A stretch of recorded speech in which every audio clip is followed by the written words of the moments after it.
Il s'agit donc de nous instruire et de nous interroger sur le Louvre, ses territoires et sa place dans la ville.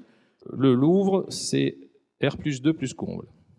Hein, c'est rez-de-chaussée, 2 étages, le comble. Et puis, quand vous êtes au milieu des toits, vous êtes à 40 mètres. Donc en réalité, c'est énorme.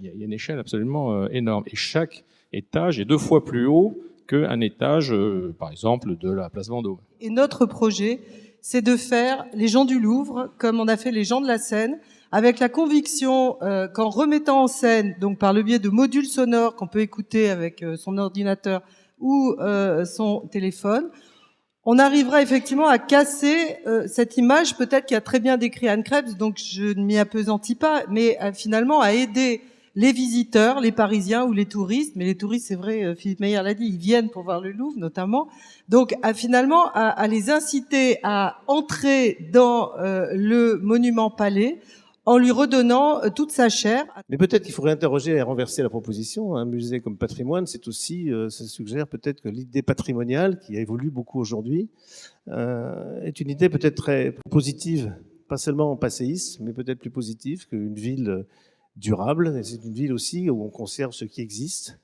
où on le met en valeur, où on la transforme.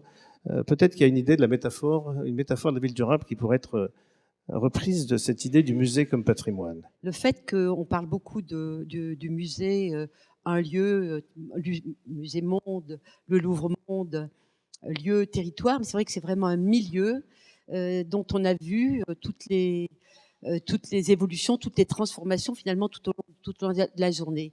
Et ce qui me paraît vraiment frappant, et c'était dit de façon un petit peu rapide par rapport aux autres musées Louvre qui ont essaimé, cette idée quand même que le Louvre tient à Paris et Paris tient au Louvre.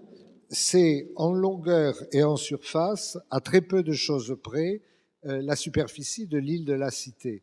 Donc si vous voulez, on a en quelque sorte 2 îles, une île fluviale et une île terrestre qui se répondent, qui se jouent, et évidemment, c'est un atout tout à fait extraordinaire pour le développement urbain de Paris et pour en faire une ville où il y a des musées, mais qui ne soit pas précisément une ville-musée.